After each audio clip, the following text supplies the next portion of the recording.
Hello. So I don't usually subscribe to celebrity gossip. I'm not really one for knowing who current celebrities are, what's going on in pop culture. I'm a bit kind of adverse to all of that. However, I couldn't help but see and get sucked in by an article the other day all about Liam Neeson and Pamela Anderson, and from what looks like it, their burgeoning romance. Now, I went to see the new Naked Gun film the other week. I blooming loved it. Their chemistry on screen is just brilliant. Though the romance hasn't actually been confirmed, Pamela Anderson put a load of photos of her and Liam on the kind of campaign trail for Naked Gun on her Instagram. And someone who commented on it was Joely Richardson. This is all coming to a point, by the way. Joely Richardson had a sister called Natasha Richardson. Natasha Richardson was married to Liam Neeson. Natasha Richardson unfortunately passed away in 2009 after a skiing accident, and Liam Neeson said he was never going to date again until he's met Pamela Anderson. I mean, do you pass up the opportunity to date Pamela Anderson? Probably not. The reason I talk about all of this is because Joely Richardson shared a photo back in January on her 60th birthday, saying a few words about turning older. Me and my sister Tasha, on my birthday, people seemed astonished that I was happy to be turning 60. Why wouldn't I be? It's not like the numbers jumped from 25 to 60. All the years and decades in between were lived. Now I get to be this number and investigate how I find it.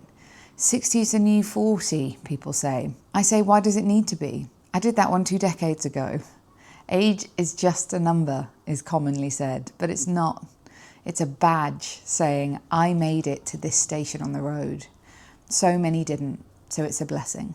And I saw that and it really made me think about turning 40. Now, part of the reason why I've started vlogging again is, as I mentioned a couple of videos ago, to kind of document this new decade. I turned 40. I earned that badge. I earned my 40-year-old badge, and I get to continue to live on and see what comes next and have new adventures. And I know the last couple of vlogs have also been a little bit like, redundancy, bad stuff's happening, downer. I'm not feeling like that all the time. I'm very excited about 40. When I turned 29, all I did for the year of 29 was freak out because I was so scared of turning 30. I was concerned about all the things I hadn't done before my 30th birthday and what being older meant and what being in my 30s meant. And actually, when I got to 39, I didn't have that same fear.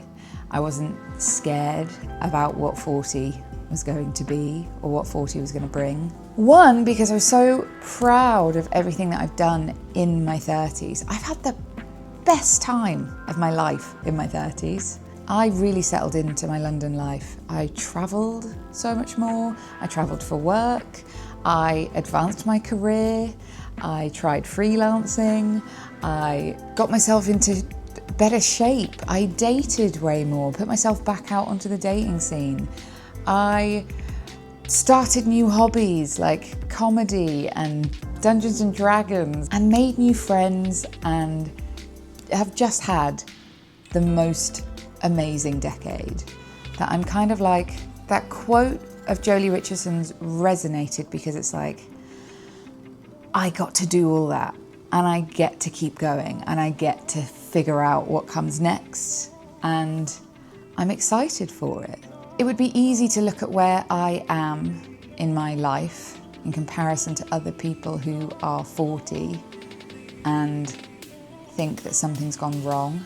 And I think for a lot of years, I did think that. I felt like I was behind or I wasn't doing it right because I hadn't found my person and gotten married and kicked out a couple of kids. Yet if I'd have done all of that, I would never have lived in this amazing place in London and gotten to travel the world performing comedy with some of my best friends, and I wouldn't have had disposable income to go and do really cool things like immersive experiences and take myself away on writing retreats or go away to LA. Oh my God, I want to tell you guys about LA so much. I've got footage of so much of the trip that I want to share, but that will be next week. And I think this idea of you have to have done these certain things or ticked off these certain milestones by particular times in your life is becoming an outdated one. I did a portrait shoot with a wonderful woman called Alex Cameron the other day, who has been on my bucket list of things to do to have my portrait taken by her for years now, like probably over a decade since I moved to London. Since before I moved to London, I think I found her work and thought one day I will have my photo taken by her. And this last week, I realised that dream. She was amazing. She was such a nice woman.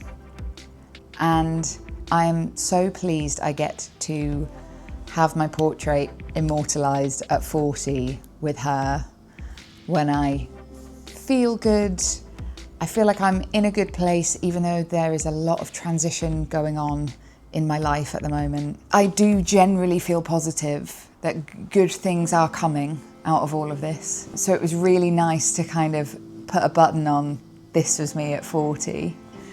And her and I talked a lot about being millennials and the transition between fighting for this life that you were kind of sold you had to live into by the generation before us of grow up, get married, have a couple of kids, buy a house, work hard at your career, do that career forever. But also we're sort of in the middle of, we're then seeing this generation who are coming up behind us of Gen Z and Gen Alpha going, we don't have to work as hard. We don't have to get married. We don't have to subscribe to all of these things to still live a really happy and valid existence.